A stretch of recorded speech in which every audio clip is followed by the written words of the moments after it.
Bahkan dalam Lukas 1 ayat 38, dia mengakui dia adalah hamba Tuhan. Itu artinya budak. Jadi Maria itu adalah budaknya Tuhan. Kok seorang budak Tuhan itu mau dihormati dengan penghormatan yang tertinggi? Kalau Elia Myron mau mengajak Bunda Maria berdoa bersama Elia Myron cuma diam aja. Nggak bisa, Maria itu bukan Allah. Dia nggak mau tahu. Dia tidak mungkin mengetahui isi hatinya Elia. Maka Elia harus berkomunikasi. Dan itu adalah sebuah doa. Karena Elia Myron sedang mengajak Bunda Maria. Dan jikalau Elia Myron setuju dengan dogma Katolik tersebut, di mana mereka berdoa kepada Maria dan para santo dan santa yang sudah mati, maka Elia Myron adalah penyembah berhala dan menganut politeisme.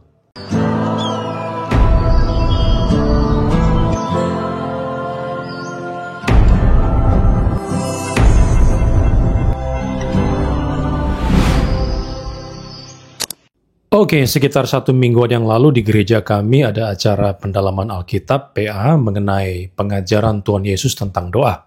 Bagaimana doa yang berkenan kepada Tuhan itu di dalam perspektif Yesus Kristus. Nah, mengapa tema itu dibahas? Karena ada pengajaran yang viral di medsos oleh seorang yang bernama Elia Myron yang rupanya dia membela dogma Katolik Roma terkait dengan penghormatan atau berdoa kepada Maria yang dia ngeles menjadi doa bersama Bunda Maria. Hal itu kemudian ditanyakan kepada saya dan saya menjawabnya melalui acara PA tersebut.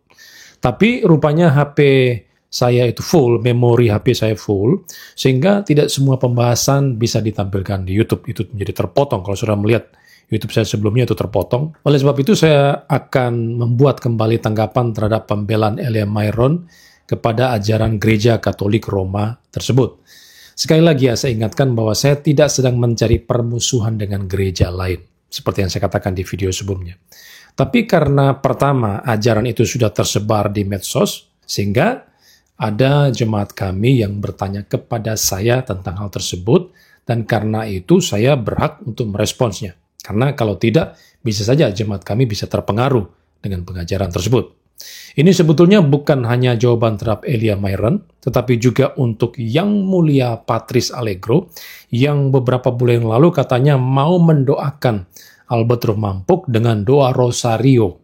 Itu katanya si Patrice Allegro ya. Nah, ketika itu saya menjanjikan untuk membuktikan kepada Patrice Allegro bahwa Patrice Allegro itu sebetulnya bukan penyembah Allah Tritunggal. Mereka sebetulnya menolak doktrin Allah Tritunggal. Lantas apa yang mereka percaya? Mereka percaya kepada banyak Allah. Ya, mereka Patrice Allegro ini menyembah banyak Allah. Nah, sebentar akan saya buktikan. Nah, oke, mari kita melihat pengajaran medsos yang saya maksudkan tersebut. Nah, dari sebuah podcast ya, Elia Myron diundang, lalu dia ditanya, apakah gereja Katolik Roma itu menuhankan Maria? Lalu Elia Myron berkata demikian. Lutheran tradisional pun itu menghormati Maria. Kenapa Maria harus dihormati? Masalah kenapa doa kepada Maria? Dalam iman Katolik, penyembahan itu disebut dengan latria. Latria itu hanya kepada Tritunggal Maha Kudus. Kepada Maria itu disebut dengan hyperdulia, penghormatan tertinggi. Kenapa iman Katolik menghormati Maria begitu tinggi? Karena Maria tabut perjanjian baru. Dialah tempat berdiamnya sabda itu. Di dalam tabut PL ada 3 benda, roti mana, tongkat Harun, dan loh batu, mewakili kenabian, keimamatan, dan kerajaan. Mesias di dalam perut Bunda Maria ada pribadi bernama Kristus, yang adalah Raja dari Daud, Imam dari Melkisedek, dan Nabi menurut Musa. Jadi, Bunda Maria adalah tabut perjanjian baru. Makanya dia begitu dihormati, sama dengan tabut perjanjian lama yang begitu dihormati, maka tabut perjanjian baru pun dihormati. Ini ada di TikTok ya, saya ambil langsung dari TikTok. Jemaat kami itu mengirim TikTok ini kepada saya. Lalu di TikTok yang lain, di video TikTok yang lain, Elia Myron juga berkata, iman Katolik, mereka tidak pernah berdoa melalui perantara Bunda Maria. Mereka mengajak Bunda Maria berdoa bersama mereka. Saudara bisa lihat langsung di TikToknya, saya tidak akan memberikan kutipan atau tayangan di YouTube ini ya. Oke, sekarang saya akan memberikan tanggapan. Poin per poin dari apa yang disampaikan oleh Elia Myron. Pertama, dia mengatakan Lutheran itu menghormati Maria. Oke, Lutheran menghormati Maria. Sekarang pertanyaan, apakah berarti kaum yang Protestan lain, misalnya kaum Calvinis, Injili, Karismatik, Pantekosta, dan sebagainya itu tidak menghormati Maria? Semua kita menghormati Maria. Tidak ada yang mencela Maria, memaki Maria misalnya, menghina, merendahkan Maria. Tidak ada. Jadi kalau Lutheran menghormati Maria, maka kaum Reform juga menghormati Maria. Kaum Karismatik, Injili, Pantekosta, dan sebagainya itu juga menghormati Maria. Ortodoks juga menghormati Maria. Bukan hanya eksklusif milik daripada Lutheran. Nah, Elia Miron berkata juga, kepada Maria itu disebut hyperdulia, yaitu penghormatan tertinggi. Kalau saudara mendengarkan pernyataan Myron ini, maka saudara patut curiga dengan apa yang disampaikan. Kalau Maria itu dihormati dengan begitu tingginya, bahkan menduduki posisi tertinggi untuk dihormati. Sekarang pertanyaan, lalu siapakah si Maria itu? Apakah seorang manusia itu layak untuk mendapat penghormatan tertinggi? Misalnya dalam Yohanes 5 ayat 23, supaya semua orang menghormati anak sama seperti mereka menghormati Bapa. Barang siapa tidak menghormati anak, ia juga tidak menghormati Bapa yang mengutus dia. Jadi anak dan Bapak, Yesus dan Bapak itu dihormati katanya. Nah, kalau Myron katakan Maria menempati penghormatan yang tertinggi, lah bagaimana dengan Allah Bapa? Bagaimana dengan Yesus Kristus? Berarti Yesus dan Bapa itu menempati penghormatan di bawah Maria, karena tertinggi itu adalah Maria. Apakah demikian? Jadi Elia Myron sedang menghormati Maria melebihi Yesus Kristus dan Bapa. Wahyu 4 ayat 11. Ya Tuhan dan Allah kami, Engkau layak menerima puji-pujian dan hormat dan kuasa, sebab Engkau telah menciptakan segala sesuatu dan oleh karena kehendak-Mu semuanya itu ada dan diciptakan. Tuhan itu layak menerima pujian dan penghormatan karena Dia yang menciptakan segala sesuatu. Nah, kalau begitu, Sang Pencipta itu harus dihormati setinggi-tingginya. Kalau Elia Miron mengatakan Maria menempati penghormatan tertinggi, bagaimana dengan Sang Pencipta alam semesta ini? Berarti dia ada di bawahnya Maria. Ini kan kacau namanya. Kalau sudah melihat lagi dalam Kisah Rasul 12 ayat 21-23, dan pada suatu hari yang ditentukan, Herodes mengenakan pakaian kerajaan, lalu duduk di atas tahta dan berpidato kepada mereka. Dan rakyatnya bersorak, membalasnya, ini suara Allah dan bukan suara manusia. Dan ketika itu juga ia ditampar malaikat Tuhan, karena ia tidak memberi hormat kepada Allah. Ia mati dimakan cacing-cacing. Nah, saudara perhatikan, Herodes itu mendapat penghormatan tertinggi oleh manusia, dan dia menerima penghormatan itu. Dan ketika dia menerima penghormatan itu, apa yang terjadi? Malaikat Tuhan menampar si Herodes itu, sehingga dia mati. Kalau Elia Myron menempatkan Maria kepada penghormatan yang tertinggi, mau enggak Elia Myron menjadi seperti Herodes? Mau enggak mau ditampar sama malaikat? Kalau enggak mau ditampar sama malaikat, jangan memberikan penghormatan tertinggi kepada Maria. Karena yang harus dihormati secara sempurna itu adalah hanya Allah saja. Bukan manusia, bukan siapapun dia, termasuk bukan kepada Bunda Maria. Sekali lagi pertanyaan kita adalah, apakah Allah Tritunggal menempati penghormatan yang lebih rendah daripada Maria? Alkitab tidak menyatakan demikian. Karena kalau kita menempatkan Allah Tritunggal di bawah Bunda Maria yang lebih dihormati ketimbang Allah Tritunggal, maka itu sebuah perendahan dan itu sebuah kekurang ajaran. Jadi Elia Myron di sini sedang berlaku kurang ajar kepada Allah Tritunggal. Ini yang pertama. Yang kedua, Elia menyinggung tentang berdoa kepada Maria. Nah, kalau berdoa kepada Maria di video saya yang sebelumnya dalam acara PA, saya sudah katakan itu menentang doa Bapa kami dalam Matius pasal 6 ayat 6, 8, dan 9, bahwa Yesus menganjurkan kita untuk berdoa kepada Bapa, kepada Allah. Tuhan Yesus tidak pernah mengajarkan kita berdoa kepada Bunda Maria, tidak ada. Selain itu, Alkitab juga melarang berdoa kepada siapapun selain kepada Allah. Misalnya dalam Yoel 2 ayat 33, ini ayat perjanjian lama ya. Dan barang siapa yang berseru kepada nama Tuhan akan diselamatkan, sebab di Gunung Sion dan di Yerusalem akan ada keselamatan. Ya, di bagian awal dikatakan, barang siapa berseru kepada nama Tuhan. Jadi seruan kita itu hanya ditujukan kepada Tuhan, kepada Allah, kepada Yahweh. Dan itu dikutip dalam Kisah Rasul, Roma 10 ayat 13 dan sebagainya.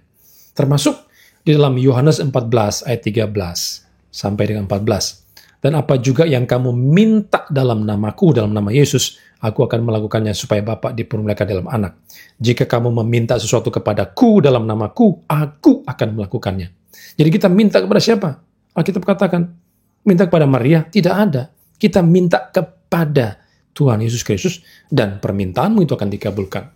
Jadi, doa yang benar menurut kitab suci Alkitab yang kita percaya adalah hanya ditujukan kepada Allah Tritunggal, bukan kepada Bunda Maria.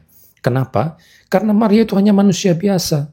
Bahkan dalam Lukas 1 ayat 38 dia mengakui dia adalah hamba Tuhan. Saudara tahu apa arti hamba-hamba itu? Doulos.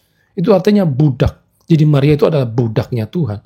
Kok seorang budak Tuhan itu mau dihormati dengan penghormatan yang tertinggi? Itu kan omong kosong. Semua kita adalah budaknya Tuhan. Orang yang percaya kepada Yesus, saya dan saudara yang percaya kepada Yesus Kristus, juga adalah dulosnya Tuhan, budaknya Tuhan. Kita tidak layak dihormati dengan begitu tinggi, melebihi kepada Allah. Kita bisa dihormati, Bunda Maria bisa dihormati, tapi tidak boleh melampaui Allah.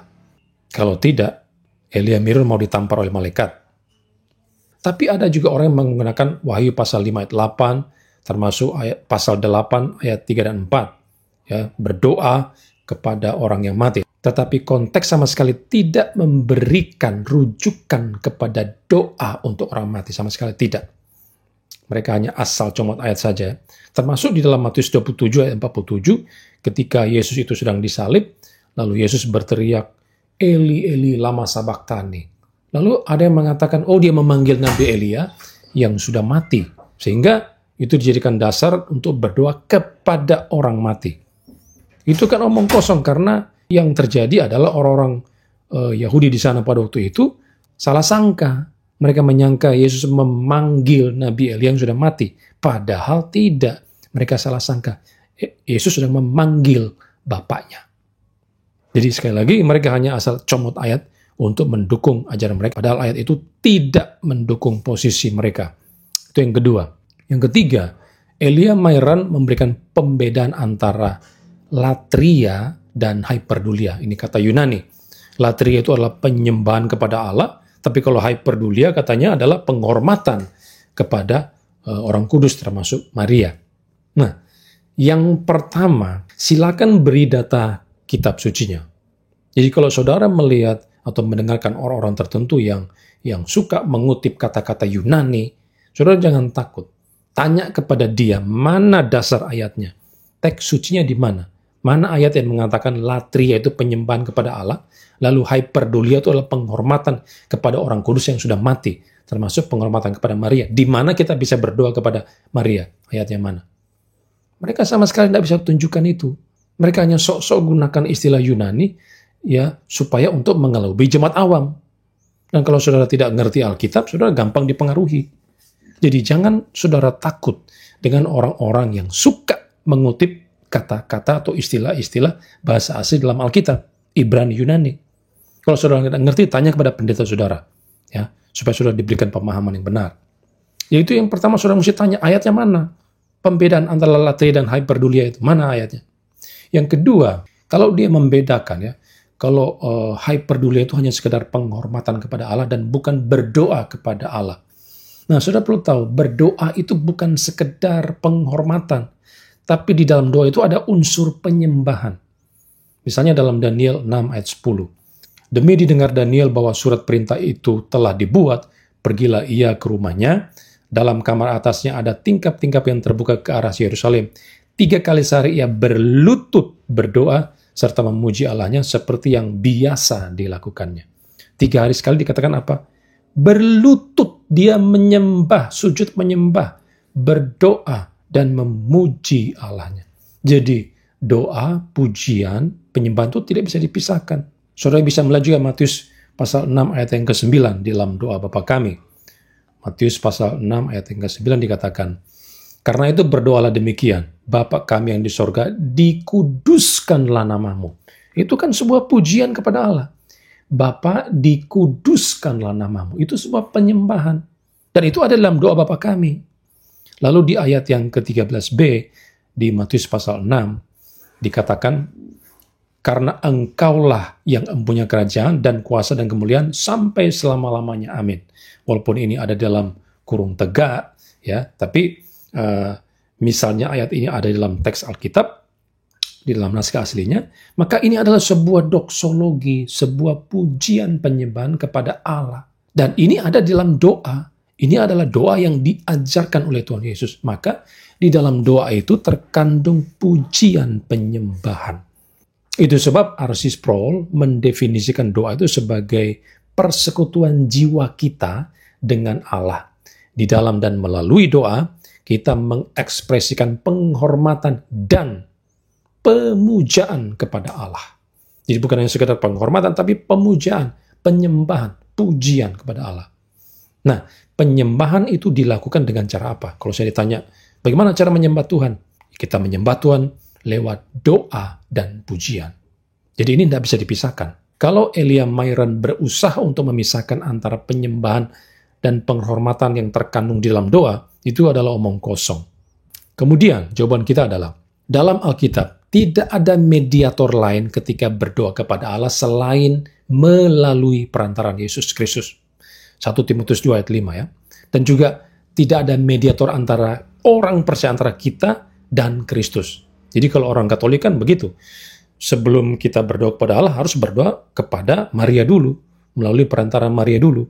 Jadi melalui Maria dulu kita doa, kemudian melalui Maria doa kita disampaikan kepada Tuhan, kepada Kristus anaknya. Karena dia adalah ibunya Yesus yang dekat dengan Yesus. Nah itu dasar mereka ya. Tapi Alkitab tidak mengesahkan itu. Perantara satu-satunya di dalam doa itu adalah Yesus Kristus. Dia adalah satunya pengantara antara Allah dan manusia. Jadi kalau kamu memakai perantara yang lain, berarti ada perantara lain dong selain Yesus Kristus. Dan itu sebuah pengkhianatan terhadap Alkitab. Kemudian selanjutnya, kalau kita berdoa kepada Maria, karena ini Maria itu disebut sebagai hyperdulia ya, penghormatan kepada orang kudus, di mana kita bisa berdoa kepada Maria. Kalau kita berdoa kepada Maria, maka Maria itu harus adalah Allah, supaya dia bisa mendengar doa-doa kita. Dia harus maha tahu, agar bisa tahu dan dengar semua doa manusia di berbagai tempat wilayah di seluruh dunia ini. Orang yang berdoa kepada Maria kan banyak, bukan hanya di Indonesia, di Amerika, Afrika, ada juga di Kamboja, ada di Inggris, di Prancis, Jerman, dan sebagainya. Kalau kita berdoa kepada Maria, maka Maria haruslah seorang yang maha tahu, sehingga dia bisa mengetahui dan mendengar doa-doa orang di seluruh dunia. Faktanya kan Maria tidak bisa, karena dia hanya manusia biasa. Dia bukan maha tahu, dia tidak omnipresent, hadir di berbagai tempat. Tidak bisa, karena dia bukan Allah. Sehingga tanpa disadari, orang-orang yang berdoa kepada Bunda Maria, mereka sedang mengangkat Maria sebagai Allah. Mereka sedang mengangkat Maria di posisi tertinggi yang harusnya diduduki oleh Allah, di mana Allah menjadi sasaran doa, karena dia adalah pribadi yang maha tahu, maha sempurna, maha mendengar, maha hadir, dan sebagainya. Tapi Maria juga ada di posisi itu. Maka Maria menjadi Allah. Mereka mengangkat Maria menjadi Allah. Dan itu adalah politeisme. Itu jawaban kita. Keempat, tapi ketika ada yang bertanya kepada Elia Myron, dia kemudian ngeles. Dia mengatakan orang Katolik itu bukan berdoa kepada Maria, tapi berdoa bersama Maria. Jadi mereka ngajak Maria untuk mendoakan mereka. Nah, kalaupun apa yang dikatakan Elia Myron itu benar, bahwa orang-orang Katolik itu berdoa, mengajak Bunda Maria berdoa bersama mereka, tapi itu kan sebuah ajakan. Nah, kalau saudara mengajak seseorang, misalnya saya mengajak teman saya untuk makan, hey John, nanti minggu depan kita makan restoran ya, restoran yang di jalan Garuda itu enak sekali ya, saya ajak kamu pergi makan ya. Itu sebuah ajakan. Lalu apakah ketika saya mengajak teman saya itu, saya tidak ngomong, saya diam aja? Dia tahu hati saya ajak dia. Bisa tidak begitu? Tidak bisa. Karena dia bukan Allah. Waktu saya ajak dia, maka saya berkomunikasi dengan dia. Saya ngomong kepada dia. Kalau Elia Myron mau mengajak Bunda Maria berdoa bersama Elia Myron cuma diam aja. Nggak bisa. Maria itu bukan Allah. Dia nggak mau tahu. Dia tidak mungkin mengetahui isi hatinya Elia. Maka Elia harus berkomunikasi. Dan itu adalah sebuah doa. Karena Elia Myron sedang mengajak Bunda Maria. Jadi saudara jangan mau ditipu dengan permainan kata-kata daripada Elia Myron ini ya. Nah, sebagai contohnya, misalnya di dalam kalangan Katolik Roma itu ada yang disebut dengan doa Rosario. Doa yang mau dipanjatkan oleh Patris Allegro kepada Albert Rumambuk. Supaya si Albert Rumambuk ini bertobat menjadi Katolik atau bagaimana maksudnya itu. Maunya dia itu ya. Nah, di dalam doa tersebut, dalam doa Rosario, ada tata cara urut-urutan doa ya. Ada beberapa poin di sana. Dan doa kepada Maria ya, di dalam doa Rosario itu juga dikenal sebagai doa Salam Maria. Waktu saya SD, saya di sekolah Katolik RK, dan setiap hari saya diajarkan doa Salam Maria ini. Kami harus mengucapkan doa Salam Maria ini. Ya, doanya seperti ini. Ini doa sambil dilakukan ya. Salam Maria, penuh rahmat Tuhan sertamu, terpujilah engkau di antara wanita dan terpujilah buah tubuhmu Yesus. Santa Maria, Bunda Allah, doakanlah kami yang berdosa ini sekarang dan waktu kami mati. Amin. Saudara lihat ya, dalam doa ini ada pujian kepada Maria, terpujilah engkau di antara wanita. Bukannya dipuji, Santa Maria juga merupakan sasaran doa. Karena mereka mengatakan, Santa Maria, Bunda Allah, doakanlah kami yang berdosa ini. Ya, mereka bermohon kepada Bunda Maria untuk mendoakan mereka. Nah, itu adalah sebuah doa. Kalau sudah melihat di website Iman Katolik di sini ya, dia menyebutkan itu adalah doa Salam Maria. Jadi yang merupakan sebuah doa kepada Bunda Maria. Dan memang orang Katolik percaya Maria itu dapat mendoakan mereka, tetapi sebelum itu mereka berdoa kepada atau melalui Maria. Nah, sekarang kita kembali kepada klaim Elia Myron. Dia mengatakan bahwa bukan berdoa kepada Maria, tapi ngajak Maria berdoa bersama mereka. Benarkah demikian? Itu salah, karena dalam aktivitas rohani umat Katolik, mereka memang berdoa kepada Maria. Nah, saya akan mengutip kata-kata seorang cendekiawan Katolik ya, yang bernama Profesor Dr. Franz Magnus Suseno. Dia adalah rohaniawan, guru besar emeritus Sekolah Tinggi Filsafat Diyarkara di Jakarta. Dia mengatakan begini, yang khas bagi Katolik adalah kemajemukan devosi dan upacara. Orang Katolik tidak hanya berdoa kepada Allah dan Tuhan Yesus Kristus, melainkan itulah yang keras-keras ditolak oleh reformasi Protestan, kepada ribuan santo dan santa, pria dan wanita-wanita kudus yang diyakini sudah sampai di surga, sudah mati maksudnya. Tempat paling istimewa dalam devosi Katolik dan Ortodoks diberikan kepada Bunda Maria, Ibu Yesus. Bukan untuk menyaingi Allah Bapa atau Tuhan Yesus, melainkan karena umat Katolik yakin bahwa Yesus tidak mungkin menolak permohonan dari ibunya, maka tak ada salahnya memohonkan dukungan Bunda Maria. Ini ada dalam buku Katolik Itu Apa? Sosok Ajaran Kesaksiannya di halaman 22. Nah, saudara mau lebih percaya siapa? Elia Myron ataukah Profesor Magnus Suseno, seorang cendekiawan Katolik? Mau percaya siapa? Ya, saya lebih percaya profesor ini ketimbang Elia Myron yang hanya asal comot kutip pendapat orang lain tanpa memberikan rujukan. Jadi jelas ya, umat Katolik menurut Profesor Suseno, mereka itu berdoa bukan hanya kepada Bapa dan Yesus Kristus, tapi juga kepada ribuan orang-orang kudus, para santa dan santo, termasuk yang paling istimewa adalah berdoa kepada Bunda Maria. Padahal Alkitab mengatakan Yesus adalah satu-satunya pengantara, seperti saya katakan tadi ya, dan juru syafaat kita. Bukan hanya pengantara, dia adalah juru syafaat kita. Roma 8:34, Ibrani 7:24 sampai 28, 1 Timotius 2 ayat 5 sampai 6. Saudara bisa melihat di ayat tersebut. Jadi Elia Myron hanya omong kosong saja. Yang kelima, Elia Myron mengatakan bahwa Maria itu adalah tabut perjanjian baru. Itu sebab Maria itu begitu dihormati. Jadi menurut orang Katolik memang mereka mengatakan bahwa tabut perjanjian di PL itu adalah tipologi dari Maria sebagai tabut perjanjian baru. Nah, jawaban saya begini. Kalau mereka mengatakan itu adalah tipologi, nah saudara tahu arti tipologi itu apa sebetulnya? Makna tipologi, kalau saudara misalnya baca di buku Spiral Hermeneutika, halaman 355 sampai 356, tulisan daripada Grant Osborne, dia mengatakan bahwa tipologi itu adalah hal-hal yang ada dalam Alkitab yang merupakan bayangan atau gambaran dari hal-hal yang akan terjadi atau digenapi di masa yang akan datang. Misalnya, Adam. Adam itu adalah tipe tentang Dia yang akan datang, yaitu Kristus. Dalam Roma 5 ayat 14. Jadi Adam adalah tipologi daripada Kristus. Lalu yang kedua, contoh kedua adalah domba perjamuan Paskah yang merupakan tipe daripada Kristus. Domba Paskah itu adalah tipe, lalu Kristus adalah anti-tipenya yang dikorbankan bagi dosa manusia. Saudara bisa melihat dalam 1 Korintus 5 ayat 7 dan sebagainya. Nah, ketika Alkitab bicara tentang tipe dan anti-tipe, itu selalu dinyatakan secara jelas, ataupun implisit boleh, dan ada teks Alkitab yang menyatakan demikian. Tetapi Maria tidak pernah dicatat sebagai antitipe dari tabut perjanjian di perjanjian lama. Tidak ada. Mana tunjukkan ayatnya mana? Bahwa dicatatkan bahwa Maria adalah penggenapan atau antitipe daripada tabut di perjanjian di PL. Tidak ada.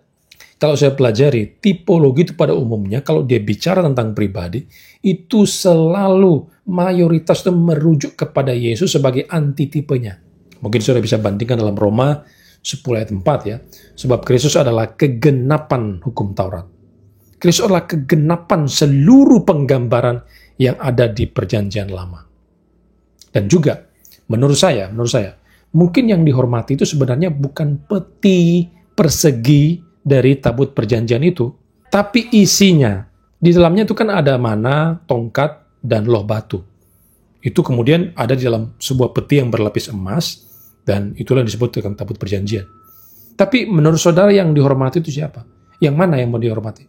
Menurut saya bukan peti persegi 4 itu, tapi yang ada di dalamnya itu yang dihormati. Misalnya, kalau saudara punya Alkitab, dan saya punya Alkitab itu, Alkitab saya tuh memiliki sampul. Dia ada dalam sebuah tas kecil, ada resletingnya.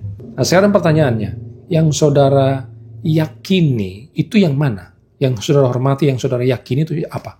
Apakah Alkitabnya, ataukah sampul luarnya itu? Ataukah tas kecil yang membungkus Alkitab itu? Mana yang saudara yakini? Kan Alkitabnya yang diyakini, bukan tasnya itu. Karena tasnya itu fungsinya hanya sebagai pelindung Alkitab, supaya tidak mudah sobek, tidak mudah rusak, dan sebagainya. Tapi yang kita yakini, yang kita hormati, itu adalah Alkitabnya itu sendiri. Bukan sampulnya, bukan tas yang membungkus Alkitab itu sendiri. Ngerti tidak, Elemeron? Jadi, menurut saya yang dihormati itu justru bukan peti persegi 4 itu, tetapi 3 unsur yang ada di dalamnya itu. Demikian pula dengan Maria. Maria itu hanya mengandung Yesus. Yesus itu numpang lahir di rahim Maria, melalui rahimnya Maria. Maka yang dihormati itu siapa? Apakah Maria ataukah Yesus? Yesusnya yang dihormati dengan penghormatan yang tertinggi, karena dia adalah Allah. Maria itu hanya wanita yang dianugerahi Allah untuk melahirkan Yesus Kristus. Nah, tapi ada yang menarik, kalau Elia Myron tidak memberikan dasar teks sucinya, karena Elia Myron hanya ngarang di situ, maka ada seorang yang bernama Dr. Rita Wahyu di dalam channel YouTube-nya yang berjudul Bunda Maria, Tabut Perjanjian Baru. Dia mengutip Vatican The Shrine, dokumen 8, menarik paralel antara awan yang menaungi kemah suci di dalam Keluaran 40 ayat 34-35, dan Roh Kudus yang menaungi Bunda Maria dalam Lukas 1 ayat 35. Nah, coba kita lihat ayatnya. Keluaran 40 ayat 34-35. Lalu awan itu menutupi kemah pertemuan dan kemuliaan Tuhan memenuhi kemah suci.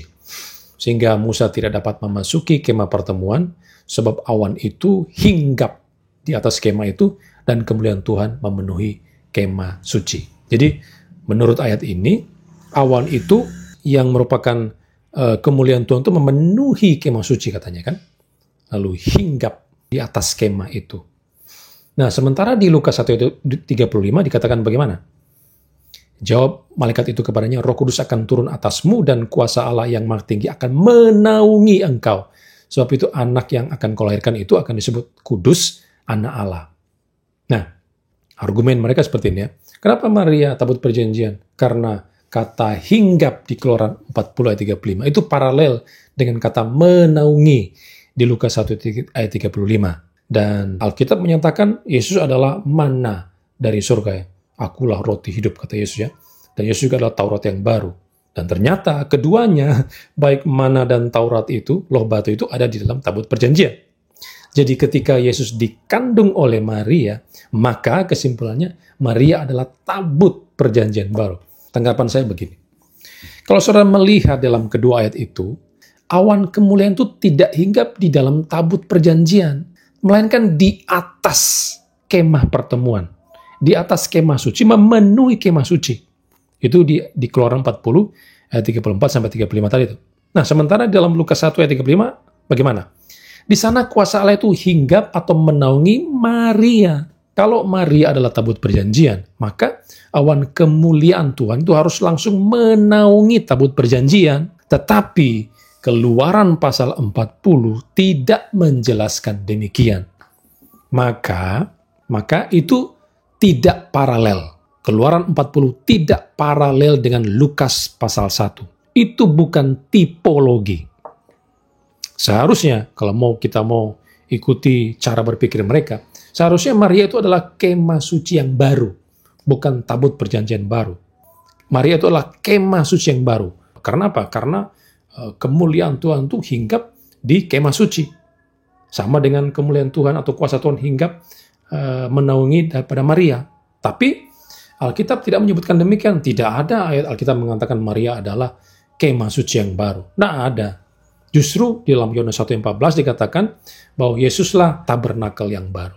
Adalah Yesus dan bukannya Maria. Jadi Elia Myron itu sedang melakukan cocok logi ya. Hanya karena Yesus adalah mana atau roti dari surga dan adalah sang firman dan kebetulan ada di dalam perut Maria, maka Maria adalah tabut perjanjian baru. Dan ini sekali lagi adalah merupakan sebuah cocok logi yang hanya asal dikutip oleh Elia Myron dari para teolog Katolik Roma. Saudara sekalian, tipologi itu harus punya rujukan yang jelas sekali lagi dalam kitab suci. Dan tidak ada bukti dalam kitab bahwa Maria adalah antitipe daripada tabut perjanjian lama. Tidak ada sama sekali. Kalau hanya mau main cocok logi seperti itu, maka ada banyak hal yang bisa kita tipologikan. Misalnya, saat Yunus ada di perut ikan besar selama 3 hari 3 malam, toh, dan kita tahu bersama itu adalah tipe daripada kematian kebangkitan Kristus di hari yang ketiga. Setelah Yesus berada selama 3 hari di perut bumi. Matius pasal 12 ayat 40. Nah, kalau kita mengikuti teorinya Elia Myron, maka perut bumi adalah antitipe pada ikan besar. Begitukah? Saya sudah cari-cari di Alkitab, tidak ada yang menyatakan demikian. Karena yang menjadi fokus kitab suci adalah kepada pribadi yang ada di dalamnya. Bukan ikan besar dan perut bumi itu. Maka yang dimuliakan itu bukan perut bumi, tapi pribadi yang bernama Yesus Kristus. Nah, disinilah kelemahan daripada Elia Myron ya. Sekali lagi dia hanya asal menyontek teori orang lain tanpa mengkajinya lebih dahulu. Dan ini sebuah bahaya yang bisa dimunculkan oleh Elia Myron yang asal ngajar di medsos. Oke, ini tanggapan saya kepada Elia Myron. Dan kesimpulan dari seluruh tanggapan saya ini yang pertama adalah Alkitab mencatat doa itu hanya ditujukan kepada Allah Tritunggal dan tidak boleh kepada pribadi lain manapun juga. Tidak ada. Yang kedua, berdoa kepada yang bukan Allah, berdoa kepada Maria, para santo dan santa, itu sama saja mengangkat mereka menjadi Allah dan saudara menjadi penganut politeisme. Yang ketiga, Patris Allegro, sebetulnya mereka menolak Allah Tritunggal. Mereka tidak menyembah Allah Tritunggal. Mereka lebih tepat disebut sebagai penyembah berhala. Dan ini sebetulnya adalah tanggapan saya terhadap Patris Allegro yang terus-menerus menyerang Protestan. Dan waktu itu kan saya sudah berjanji untuk buktikan bahwa Patris Allegro adalah penyembah banyak Allah. Dan saya sudah buktikan pada saat ini. Dan jikalau Elia Myron setuju dengan dogma Katolik tersebut, di mana mereka berdoa kepada Maria dan para santo dan santa yang sudah mati, maka Elia Myron adalah penyembah berhala dan menganut politeisme. Dan saya sarankan Elia Myron untuk segera bertobat ya. Itu sebab jangan asal ngajar ya, jangan asal ngajar di medsos. Karena pengajaran yang salah, apalagi menyangkut doktrin-doktrin yang fundamental, itu akan berakibat fatal. Ketika Elia Myron ngajar seperti yang tadi saya sudah sebutkan tadi itu, maka Elia Myron sudah menyesatkan begitu banyak, bahkan ribuan orang yang menjadi pengikutnya Elia Myron.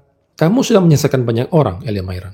Itu sebab barusan ya, saya diundang oleh seseorang di Kupang sana untuk menjadi salah seorang narasumber yang mengajari para presbiter di gereja mereka itu. Dan saya menolak untuk menjadi narasumber. Kenapa? Karena yang menjadi narasumber di sana itu bukan saya, tapi juga ada pendeta Budi Asali, pendeta MYM, pendeta Deking Gadas, Dr. Deking Gadas, dan sebagainya. Dan saya merasa tidak layak bersanding bersama mereka. Di satu frame bersama mereka itu, waduh, saya merasa sangat jauh sekali atas mereka. Mereka orang-orang hebat. Dan kalau saya ada bersama mereka lalu ngajar salah, wah ini bisa rusak nanti. Kelas teologi mereka itu akan rusak, termasuk orang-orang di dalamnya akan rusak semua karena pengajaran saya yang salah. Jadi karena saya takut salah, di samping karena saya menyadari banyak kekurangan, saya menolak itu. Saya tidak mau menjadi salah seorang narasumber.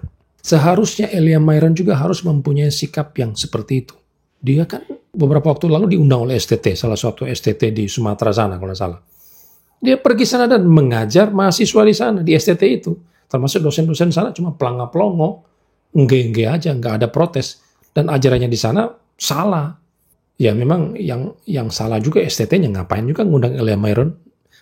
STT-nya tidak mengecek dulu siapakah Elia Myron, bagaimana doktrin mereka. Asal ngundang aja Elia Myron. Ini juga satu PR bagi STT Indonesia. Jangan asal ngundang orang sebelum Anda mencari tahu latar belakang background, bahkan background pendidikan teologinya seperti apa. Sehingga engkau tidak akan terjerumus dalam kesalahan yang diajarkan oleh orang tersebut. Nah ini sedikit tanggapan saya dan masukan untuk Elia Myron. Ya pasti Elia Myron akan masuk di telinga kiri, keluar di telinga kanan. Ya, terserah dia. Itu urusan dia. Yang penting saya sudah menyampaikan ini kepada dia. Oke? Demikian tanggapan saya.